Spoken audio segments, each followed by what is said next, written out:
Secretary of Humanitarian Services, His Excellency the President of Botswana, other dignitaries.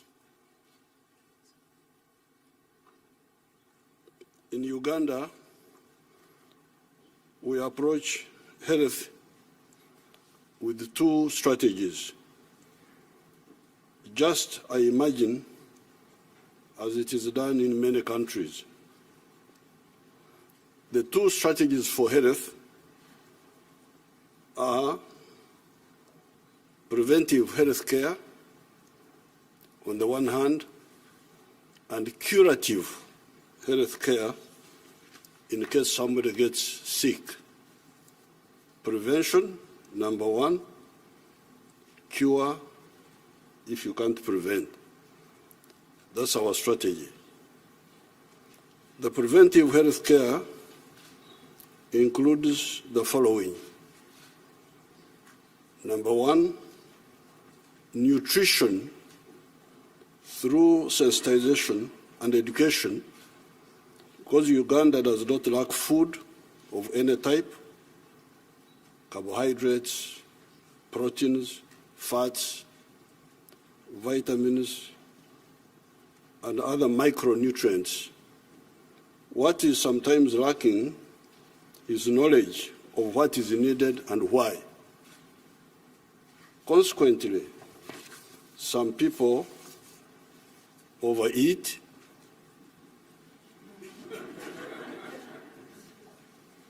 others undereat, and others miseat. In other words, eat what they do not need and fail to eat what they need. Income inequalities, especially in the towns where there are unemployed persons that no longer have access to land, sometimes causes malnutrition. Because in Uganda, most families have land. It is not like in other parts of the world where many people don't have land. In Uganda, it is the other way around. Almost everybody has land. So those who have land, they grow their own food. So the problem is not food, it is to know what food to eat and why. So the second preventive measure is hygiene. Hand washing, proper waste disposal, including latrines and waterborne sewage systems. This eliminates many diseases such as cholera, intestinal worms, hepatitis A, etc.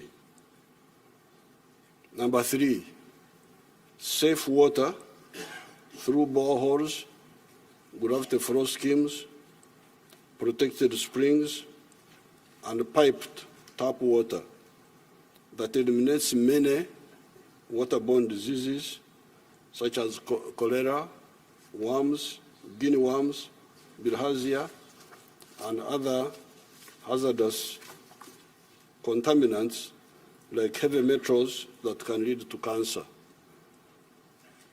Number four, vaccination that prevented smallpox and vaccinations that prevent the following diseases: polio, severe forms of TB, tetanus, whooping cough, diphtheria, hepatitis B, cases of pneumonia, severe diarrhea, yellow fever, and HPV. And HPV is against cervical cancer, in our young girls, and COVID-19. Number five, malaria prevention through the use of larvicides. If we could concentrate on that line, larvicides, killing the larvae of malaria or of mosquitoes before they become mature mosquitoes. Draining of stagnant water, because Uganda has got a lot of water. 20% of Uganda is under fresh water. So that water is good for us, but also good for our enemies. So if we don't work on it, it can be a problem. The use of treated bed nets, etc. Number 6, behavior change that has helped us to deal with HIV/AIDS, because this is a behavior problem, mainly. AIDS, you go and look for it, doesn't look for you. Corona-19, again, this is partially a behavior problem, but especially Ebola. I'm glad the Secretary was recognizing our recent little victory against this Ebola. When this Ebola came up recently, there's a new clan. There are different clans of Ebola. There is Ebola Congo and Ebola Sudan. So the one which visited us recently was Ebola Sudan. And people were panicking. I say, but why are you panicking? This is very simple. This disease does not attack you unless you come in physical contact with the one who has got the virus. And not just casual contact, intimate contact. Because it goes through a few places. If the Ebola virus falls on your arm here, it will not affect you. It will not affect you if it goes into the eyes, the nose, the mouth, or through sexual interaction. So, I told our people, but you know how the Ebola is going. Let's stop it. They were running around, but we stopped it. It's not such a big issue. Number 7, lifestyle diseases, such as hypertension, diabetes, heart attacks, kidney diseases, cancers, alcoholism, etc. These can be prevented in many cases by appropriate conduct, e.g., not overeating. Why do you eat too much? Not smoking, not taking excessive alcohol, and exercising, etc. Number 8, this is all in the prevention. Protecting the environment, especially the quality of the air, that can help us to prevent some of the respiratory canal diseases. Some of the pollutants can go through food chains, e.g. agrochemicals. Polluting water sources becomes therefore crucial. Those sources must be protected by ensuring that there are vegetation belts around the water bodies, e.g. forests, shrubs, etc., to make sure that we leave vegetation belts around the lakes, around the rivers, around the wells, so that they can filter out for us all these pollutants. By being serious on the above 8 points, if you are serious on these 8, which I have listed here, you eliminate 75% of all possible sicknesses that can afflict our people. That then leaves us with the 25% to deal with.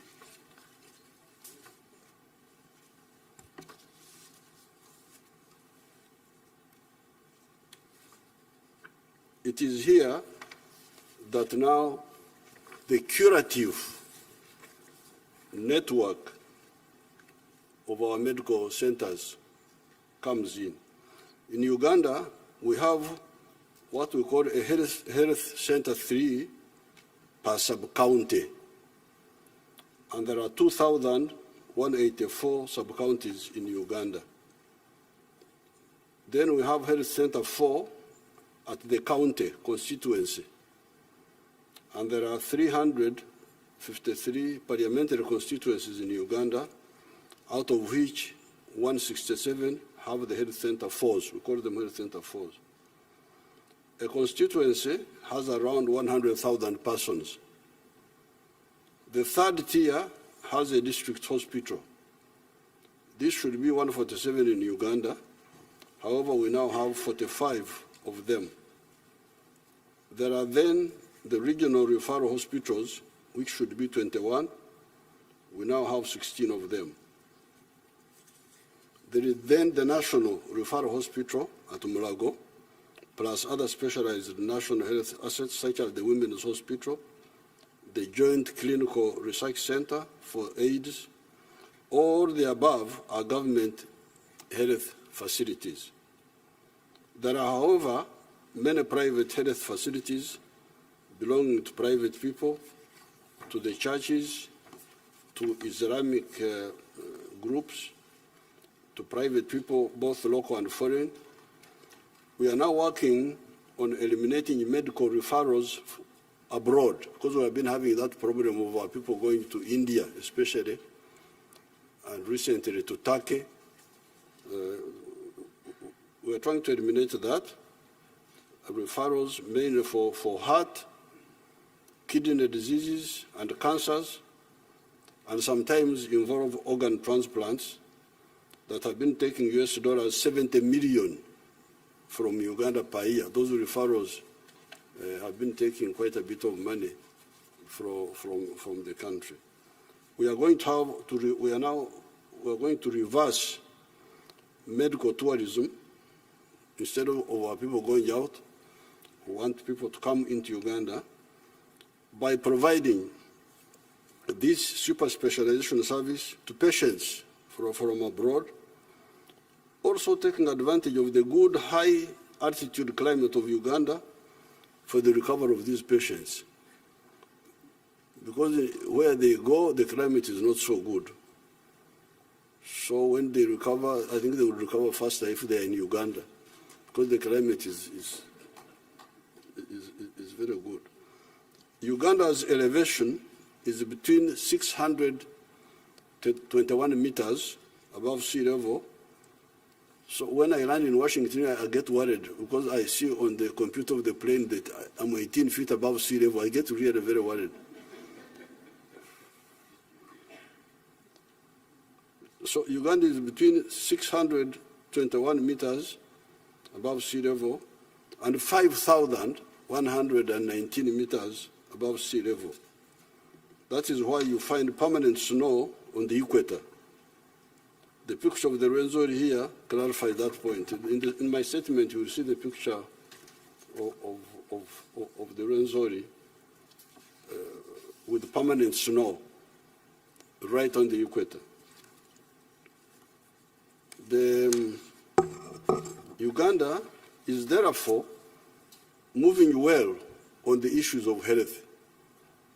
The pressure is to cause our doctors in the districts and nationally to put more emphasis on public health, avoid the sicknesses, instead of waiting for people to be sick and then get treated. This has been part of the colonial training of the doctors. The doctors, the way they are trained they were trained in the past, it was for them to ambush the diseases, wait for people to be sick so that they are treated. But why do you wait for people to be sick? Why don't you stop it? This is our emphasis. They have that orientation. We are trying to convince them to please educate the people so that they don't get sick instead of waiting for them to be sick. That is how our population has risen from 14 million in 1986 to now more than 43 million. The population in 1986 was only 14 million, but it is now 43 million. and it will be 106 million by 2050. So don't worry about this population. I know some people are worried about population, but Africa has actually been underpopulated. So when you are worried about population, don't worry about Africa.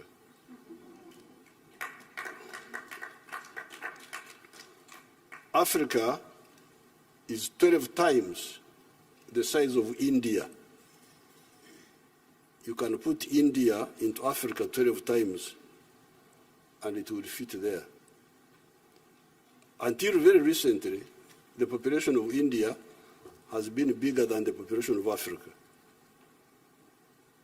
It is only now that for the first time, the population of Africa has overtaken the population of India. So you can see that really the population of the problem of Africa is not overpopulation, but rather the other opposite of underpopulation.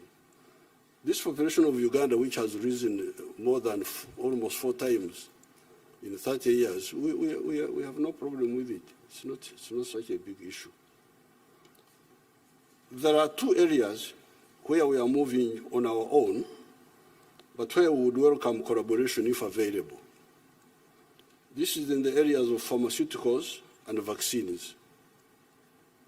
It is not correct to continue with the present arrangement where in the global share of pharmaceutical production of US dollars 1.42 trillion, Africa's share is only US dollars 16 billion. Of the pharmaceuticals produced in the world, valued at 1.42 trillion, Africa's share is only 16 billion production. Uganda and Africa are better placed to produce many of the pharmaceuticals on account of the plants that we have in our area. Chinkona, which helped humanity with malaria from the year 1630, was a tropical plant. There are other sister plants in the tropics that can help man with many of the health problems. During the Corona-19 pandemic, one of our professors, Professor Patrick Ogwang, cross-matched an ancient antiviral plant product that our people in the northeast of Uganda, Teso, have been using since time immemorial against measles caused by the virus rubiola, with the treatment for Corona-19 virus. And it saved so many lives. This professor, from the village knowledge, traditional knowledge, his education about viruses and so on, when this virus came, we said, oh, but we have got something we use for the other virus, the measles. Let me try it on Corona. And it just kicks it out. Just kicks it out. Uganda, with a population of 43 million, had 170,000 cases of Corona-19. And we lost 3,632 people. You very well know what happened in other parts of the world. You know how many people died. Many more than this one here. We are also working on developing all the types of vaccines needed for the humans and for the livestock. Our scientists have, for instance, discovered an anti-tick vaccine recently. On the side of the diagnostics, we are moving well, as we are doing on the side of sanitizers. Being one of the biggest producers of bananas in the whole world,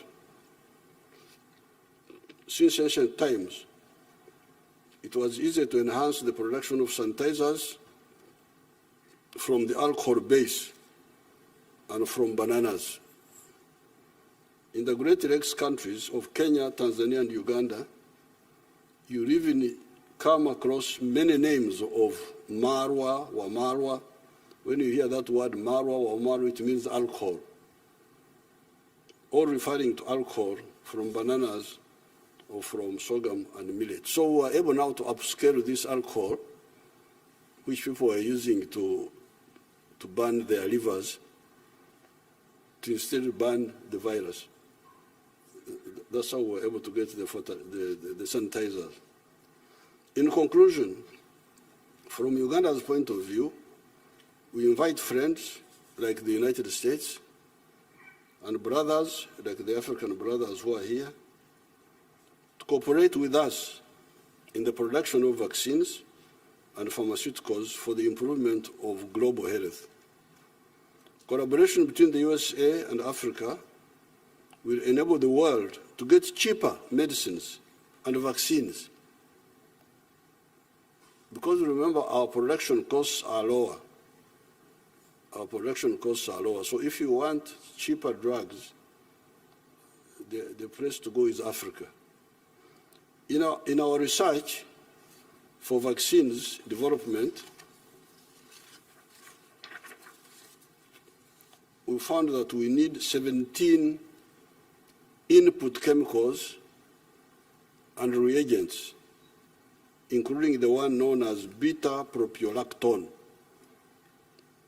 When we are developing these vaccines, we find we need chemicals and reagents, and one of them is this one. Because I take close interest in this, you may think that I know something about chemistry, but this is just plagiarizing,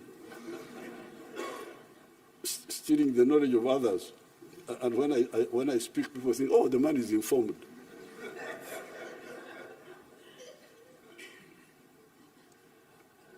Our scientists told me that this was from cassava that we produce in Uganda. So we're running around, ringing labs here, get us beta-propiolactone. Oh, what? But where is this made from? From cassava. Cassava! But we have all it is not correct to produce unaffordable medicines on account of using expensive inputs when countries like Uganda can produce those inputs cheaply. Our part of the world, the Great Lakes area, had little contact with the outside world until 1841, when an Arab man by the name of Ahmed bin Ibrahim became the first non-black person to come to our area. We had never seen a non-black person until 1841 when an Arab came. And people looked at him. They didn't know that he had a skin. They thought he had no skin, because he was the first non-black people they saw. So in those times, people were traveling by ships and walking on foot for 1,000 miles from the ocean. That slow way of movement, nevertheless, did not stop those travelers bringing the terrible smallpox called Omze, Ebkacha, Kawali in our languages in 1894 that killed so many people. Those travelers who came from outside brought us terrible smallpox in 1894. If epidemics could spread in spite of the slow pace of movement of those days, how about now when people can hop from continent to continent in a matter of hours by aircraft? The recent phenomenon of COVID-19 has clearly shown this. This therefore means that especially with epidemics, like the Secretary said, the health of one is the health of all. I thank you, Your Excellencies.